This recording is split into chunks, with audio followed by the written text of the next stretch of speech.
জনসাধারণ, সংখ্যালঘু সম্প্রদায় ও সকল প্রকার সন্ত্রাসী হামলা প্রতিরোধে বিভিন্ন স্থানে সচেতনতা কার্যক্রম চালিয়েছে প্রশাসন ও বৈষম্য বিরোধী ছাত্র আন্দোলন। পাবনায় এডওয়ার্ড কলেজের বক্তারা সংখ্যালঘুদের নিরাপত্তা ও সন্ত্রাসী কর্মকাণ্ড প্রতিরোধে সচেতন থাকার আহ্বান জানান। যশোরে জনমনের স্বস্তি ফেরাতে জেলা প্রশাসকের পক্ষ থেকে র্যালি বের করা হয়। মেহেরপুরে মানববন্ধন করেছে সুশীল সমাজসহ নানা শ্রেণী পেশার মানুষ।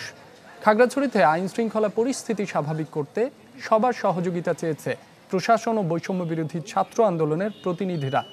এছাড়াও বিভিন্ন স্থানে মতবিনিময় সভা ও মানববন্ধন হয়েছে।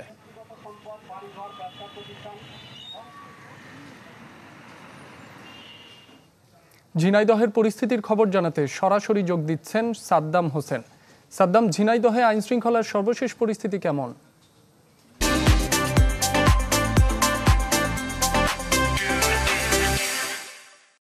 রাব্বি, আপনি নিশ্চয় জানেন যে কোটা বৈষম্য বিরোধী যে ছাত্র আন্দোলন চলছিল তা সেই সময় থেকে পরবর্তী সময়ে কিন্তু জেলা শহর থেকে উপজেলা শহরে বিভিন্ন জায়গায় মানুষের চলাচল কিন্তু খুবই কম ছিল।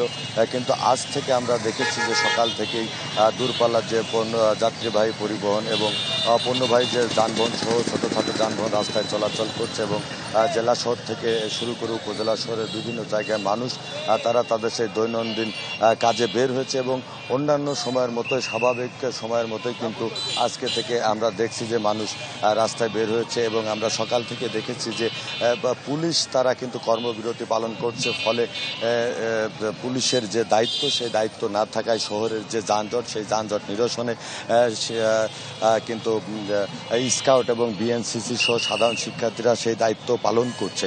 এছাড়া সাধারণ মানুষ যেটি বলছে যে পুলিশের দায়িত্ব থেকে কর্মবিরতিতে থাকার ফলে কিন্তু সড়কে কিংবা বিভিন্ন জায়গায় পুলিশ না থাকার ফলে মানুষের মধ্যে একটি ভীতি কাজ করছে নিরাপত্তার স্বার্থে।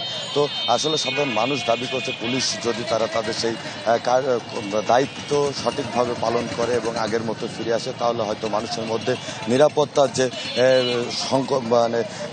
আশঙ্কা রয়েছে সেটি কিন্তু তারা নিরাপত্তা পাবে বলে তারা আশা করছে। তাই আমরা দেখছি যে অন্যান্য সময়ের মতোই কিন্তু স্বাভাবিক রয়েছে ঝিনাইদহের আইন শৃঙ্খলা সব পরিস্থিতি।